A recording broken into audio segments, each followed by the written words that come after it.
ಸ್ನೇಹಿತರೆ ನಮಸ್ಕಾರ, welcome to movie doctor. ಇದೊಂದು ಸ್ಮಾಲ್ ವಿಡಿಯೋ ಆಗಿದ್ದು ಸಿನಿಮಾದ ವಿಮರ್ಶೆ ಅಲ್ಲ, ಬದಲಾಗಿ ಒಂದು ಸಿನಿಮಾದ ಅಪ್ಡೇಟ್ ಅಂತ ಹೇಳ್ತೇನೆ. ಇಬ್ಬನಿ ತಬ್ಬಿದ ಇಳೆಯಲಿ ಈ ಚಿತ್ರ ಚಂದ್ರಜಿತ್ ಬೆಳ್ಳಿಯಪ್ಪನವರ ನಿರ್ದೇಶನದ ಚಿತ್ರವಾಗಿದ್ದು, ಈ ಚಿತ್ರದ ಮೂಲಕ ಇವರು ಪೂರ್ಣ ಪ್ರಮಾಣದ ನಿರ್ದೇಶಕರಾಗಿ ಹೊರಹೊಮ್ಮುತ್ತಿದ್ದಾರೆ ಅಂತಾನೆ ಹೇಳ್ಬೋದು. ಈ ಹಿಂದೆ ರಕ್ಷಿತ್ ಶೆಟ್ಟಿಯ ಕಿರಿಕ್ ಪಾರ್ಟಿ ಮತ್ತು ಅವನೇ ಶ್ರೀಮನ್ನಾರಾಯಣ ಚಿತ್ರಗಳಲ್ಲಿ ರೈಟರ್ ಆಗಿ ಗುರುತಿಸಿಕೊಂಡಿದ್ರು. ತದನಂತರ ಕಥಾ ಸಂಗಮದಲ್ಲಿ ಒಂದು ಕತೆಗೆ ಆಕ್ಷನ್ ಕಟ್ ಹೇಳಿರೋ ಅನುಭವ ಕೂಡ ಇವರಿಗಿದೆ. ಇಬ್ಬನಿ ತಬ್ಬಿದ ಇಳೆಯಲಿ ಇದೊಂದು ರೊಮ್ಯಾಂಟಿಕ್ ಡ್ರಾಮಾ ಕಥೆ ಆಗಿದ್ದು, ವಿಹಾನ್, ಅಂಕಿತಾ ಅಮರ್ ಮತ್ತು ಮಯೂರಿ ಮುಖ್ಯ ಭೂಮಿಕೆಯಲ್ಲಿ ನಟಿಸಿದ್ದಾರೆ. ಚಿತ್ರದಲ್ಲಿ ಒಟ್ಟು 6 ಹಾಡುಗಳಿವೆ. ಇದಕ್ಕೆ ಗಗನ್ ಬಂಡೇರಿ ಅವರ ಸಂಗೀತ ಇದೆ. ಈಗಾಗಲೇ ಓ ಅನಾಹಿತ, ಸದಾ ನೀನೆ, ಹೇಳು ಗೆಳತಿ ಮತ್ತು ರಾಧೆ ಹಾಡುಗಳು ಬಿಡುಗಡೆಯಾಗಿ ವೈರಲ್ ಆಗಿರೋದು ಕೂಡ ನಿಮ್ಗೆ ಗೊತ್ತಿದೆ. ಗೌರಿ ಗಣೇಶ ಹಬ್ಬದ ಸಂಭ್ರಮದಲ್ಲಿ ಇದೇ ಸೆಪ್ಟೆಂಬರ್ 5ನೇ ತಾರೀಕು ಸಿನಿಮಾವನ್ನು ರಿಲೀಸ್ ಮಾಡೋ ಪ್ಲಾನ್ ಚಿತ್ರತಂಡ ಮಾಡಿಕೊಂಡಿದೆ. ಚಿತ್ರವನ್ನ ರಕ್ಷಿತ್ ಶೆಟ್ಟಿ ಪರಂವಾ ಸ್ಟುಡಿಯೋಸ್ ಬ್ಯಾನರ್ ನಲ್ಲಿ ನಿರ್ಮಿಸಿದ್ದಾರೆ. ತೆಲುಗಿನ ಹಿಟ್ ಗೀತಾಂಜಲಿ ಸೇರಿ ಹಲವು ಸಿನಿಮಾಗಳಲ್ಲಿ ನಟಿಸಿದ್ದ ಗಿರಿಜಾ ಶೆಟ್ಟರ್ ಬಹಳ ವರ್ಷಗಳ ಬಳಿಕ ಈ ಚಿತ್ರದ ಮೂಲಕ ಕಂಬ್ಯಾಕ್ ಮಾಡ್ತಿದ್ದಾರೆ ಅಂತಾನೆ ಹೇಳ್ಬೋದು.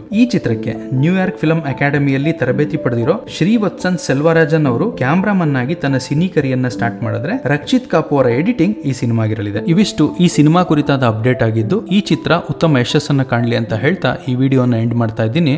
ಧನ್ಯವಾದಗಳು.